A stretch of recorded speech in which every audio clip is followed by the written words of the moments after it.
This is why Deiveson Figueiredo will beat Petr Yan this upcoming Friday. My name is Remy from the script, and I will be breaking down this main event fight.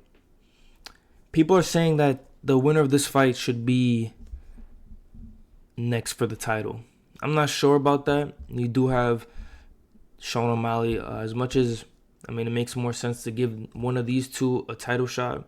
They'll probably give it to Sean O'Malley when he comes back from surgery. Sean O'Malley's a bigger name, but who knows? We'll see. Maybe they have him fight a ranked contender, but as of right now, they'll definitely give it to Sean O'Malley. But back to this main event. This is a amazing main event, very sleeper under the radar main event. But a lot of people are saying Petr Yan's gonna win.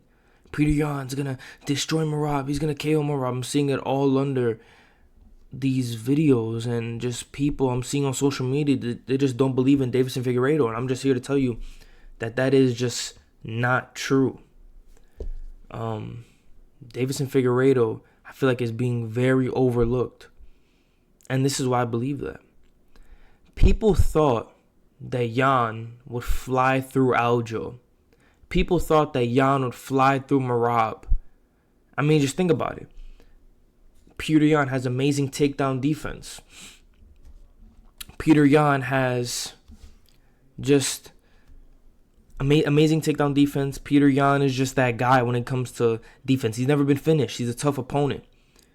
But then why was Aljo able to beat him? Majority of people had Aljo winning that fight, rightfully so. It's Aljo. He is a former champ. But statistically, you would say, probably give the edge to Petr Yan because listen, Petr Yan had never been finished. Some people say he has the best striking in bantamweight, which you can argue. But then let's go to Merab. People also said there's no way Merab loses, right? Because Petr Yan, all Merab does is spam takedowns, and Petr Yan can't be taken down. This is that. And Petr Yan would have the advantage on the feet. It just statistically makes sense. It's just then how did Merab lose? This is what I'm trying to get at.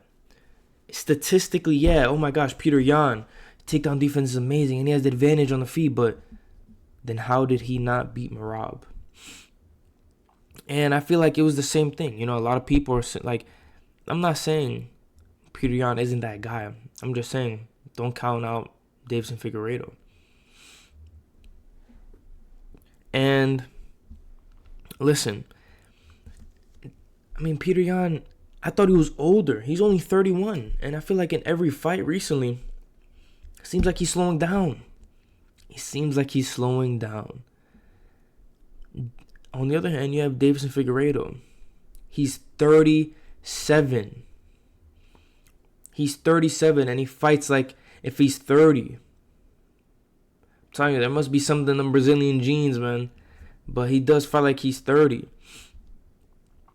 And it's just I don't know. And I'm also hearing Petr Yan's getting surgery every other month. You know what I mean? Petr Yan getting surgery every other month. I don't know how confident that makes me feel about this. And you see the odds on the bottom of the screen. Those odds have widened. Petr Yan's a minus 300 favorite, and Deiveson Figueiredo is a minus 240 as a plus 245 underdog. Yan does have the size advantage and the reach very slightly. Actually, he doesn't. That's my mistake. Petr Yan has the height advantage. He doesn't have the reach advantage, but it's pretty much the same reach. Yan is durable. Like I said, he's never been finished in the UFC. But Figueiredo's grappling is a huge threat. And if he gets Yan's back, I think it's over. Via maybe rear naked or sub. And don't forget about Deiveson Figueiredo's power in his hands. Don't get me wrong, Yan may have the better striking. But Deiveson Figueiredo just recently cracked Chito Vera, and Chito Vera has never been dropped. Sean O'Malley couldn't even drop Chito Vera. And listen, I think, of course, if there's gonna be some scrambles, right? And we all know Petr Yan's wrestling is pretty good, but it's just like if Petr Yan tries to take down Deiveson Figueiredo, he might not want to do that. He might want to keep this one standing. Reason being is just Figueiredo's grappling is nasty, and he might get caught in something maybe off his back. I'm not saying Yan's that dumb to put himself in a situation to really, get taken advantage of. Yan has a very high fight IQ. But I'm just saying, in some scrambles, they might, a scramble might happen, and I'm not counting Deiveson Figueiredo out to be able to snatch something up in that scramble.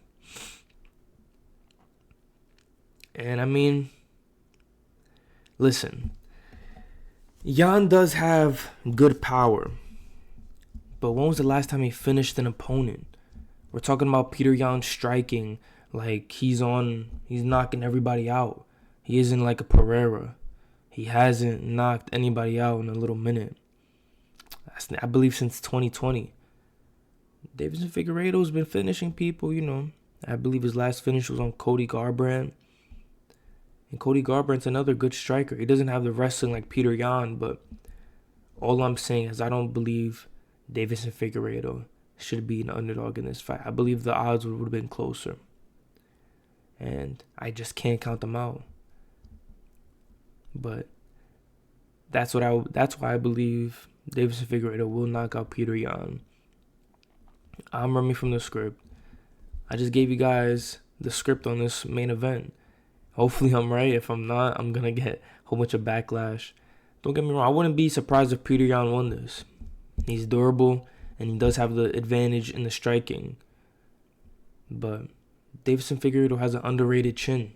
Petr Yan also has an underrated chin. Both of them have underrated chins, but Deiveson Figueiredo only got finished by TKO to Brandon Moreno due to a doctor stoppage.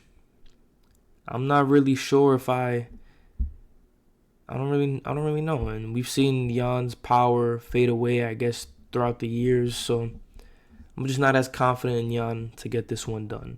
And if it is, I could see a possible decision. This fight is likely to be close, but I will lean to Deiveson Figueiredo. I appreciate you guys for tuning in, and I'm out.